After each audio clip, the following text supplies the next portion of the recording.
Hey everyone, Sean coming at you with the Tracks and with another exciting update from the dev team. I always like to give more of a strategic overview or a example use case overview. So here it is inside of calendars now. So you're under settings here and you're under calendars and you go into a specific calendar. So here if I go into my calendar, I'm going to click on the VIP onboarding. And when I go here under weekly working hours, so this is under availability, you're going to see weekly working hours and you're going to see the ability to add date specific hours.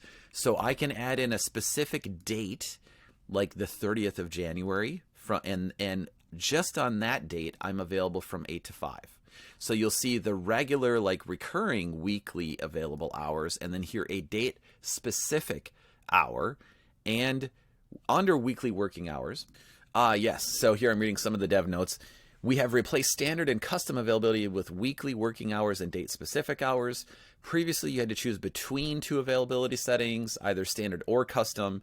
Now you can configure both right in the same thing simultaneously, allowing you to maintain a consistent weekly schedule while accommodating unique circumstances on specific dates, like a holiday or a day where you're traveling out of town. You don't want to change all Fridays going forward. You just want to change this Friday because this Friday, you know, you're going to be traveling with your family somewhere or whatever. So now you can configure both simultaneously right in here.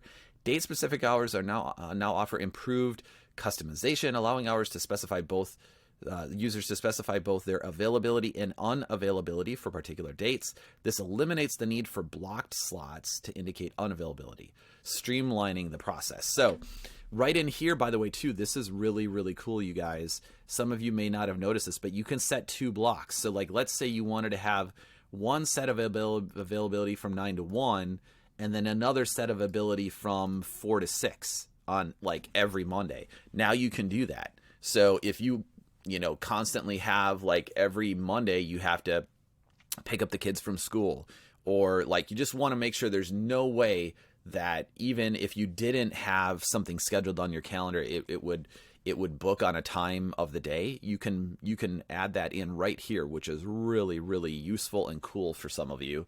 Of course, you've still got all of the other things where you can have a meeting interval, a meeting duration. Interval is how frequently it's offered available. So is it, can they book like an hour slot with you every 30 minutes, so they could book at 1 o'clock versus 1:30, or if you just wanted, every 60 minutes, it would be 1 o'clock, 2 o'clock, all that kind of stuff. You can go and look at all those videos for all of the other updates on calendar, but this one is super, super exciting with date specific hours, formerly called custom availability. So again, date specific hours, pick the date where you need specific availability and then hit submit. It'll be saved in there and it will only allow bookings just on that date according to that date specific hours. This is best practice according to as a replacement for things like Calendly. We're basically coming up with all of the functionality and friendly usability as Calendly. So this is definitely a Calendly killer. We're almost completely on parity with everything. And then, of course, integrating with everything else in all of our automations, we go well beyond that, where people can pay for booking certain slots with you.